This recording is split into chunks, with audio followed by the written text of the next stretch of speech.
اگر جی دو بھائی ہیں، ایک آدمی دن رات محنت کر کے وہ اپنا نصیب سنوار رہا ہے، پیسہ کما رہا ہے، مکان بھی بنا رہا ہے، اچھا کھا رہا ہے، اور ایک سونے میں وقت گزار رہا ہے، وہ اپنا نصیب بگاڑ رہا ہے، تو اس کے متعلق بتائیں کہ یہ مقصد یہ ہے کہ جو اپنے نصیب کو خود بگاڑ رہے ہیں تو پھر مقصد یہ ہے کہ وہ کیسے، پھر آدمی یہ کہتے جو میرے نصیب میں مجھے مل گیا، ایسے کیسے؟ دیکھو، نصیب میں جو ہوگا مل کے رہے گا، یہ تو ایک حقیقت ہے. باقی یہ کہ کیا محنت سے نصیب بدلا جا سکتا ہے، یہ ایسا ہی سوال ہے کہ دعاؤں سے تقدیر بدلی جا سکتی ہے کہ نہیں بدلی جا سکتی. تقدیر کسی چیز سے نہیں بدلتی، دعا بھی تقدیر کا حصہ ہی ہوتی ہے. اللہ نے تقدیر میں لکھا ہوتا ہے کہ اسے ایک پریشانی آئے گی، یہ دعا مانگے گا اور وہ پریشانی دور ہو جائے گی، کیونکہ اللہ کے علم میں ہوتا ہے کہ یہ دعا مانگے گا کہ نہیں مانگے گا. اور کسی کی تقدیر میں لکھا ہوتا ہے کہ اسے پریشانی آئے گی، دعا نہیں مانگے گا اور پریشانی دور نہیں ہوگی. تو تقدیر تو اللہ کے علم کا نام ہے، جو اللہ کا علم ہے وہ کبھی بھی چینج نہیں ہو سکتا.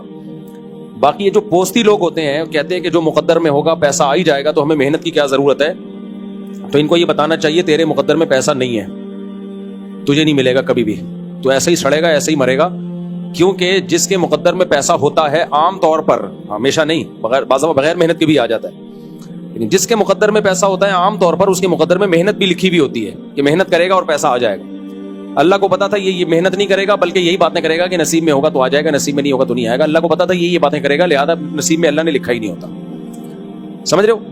ہر کام نصیب سے ہوتا ہے، شادی بھی نصیب سے ہوتی ہے. اب کوئی کہے کہ میں رشتہ ہی نہیں بیچتا، میں شادی نہیں کرتا، نصیب میں ہوگی تو ہو جائے گی، تو اس کا مطلب ہے کہ نصیب میں نہیں ہے. کیونکہ جن کے نصیب میں اللہ نے لکھا ہوتا ہے نا کمانے رہیں گے، ان کے نصیب میں یہ باتیں بھی لکھی ہوئی ہوتی ہیں کہ باتیں ہی پھینکتا رہے گا یہ ساری زندگی بیٹھ کے، یہ محنت کرے گا ہی نہیں. اب ہمیں نہیں پتا ہمارے نصیب میں کیا لکھا ہے، اس لیے ہم محنت کرتے ہیں.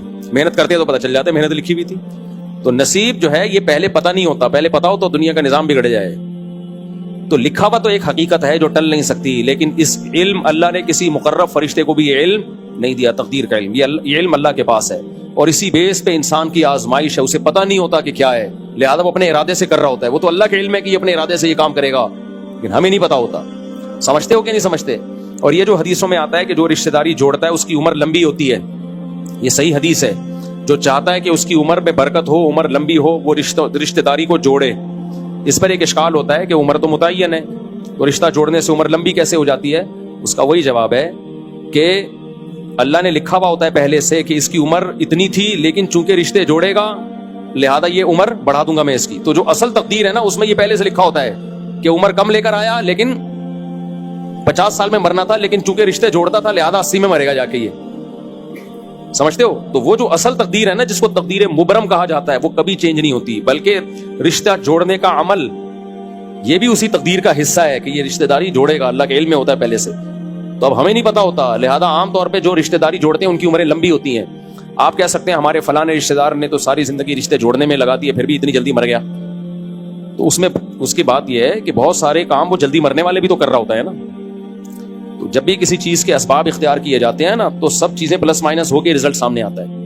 ایک حکیم نے کہا کہ یہ کھاؤ لبوب کبیر، حکیموں کی بڑی زبردست دوا ہے، کھا لیا کرو اپنے خرچے پہ. لبوب کبیر کھاؤ گے جسم میں طاقت آئے گی، یقیناً آئے گی طاقت، بڑی زبردست چیز ہے.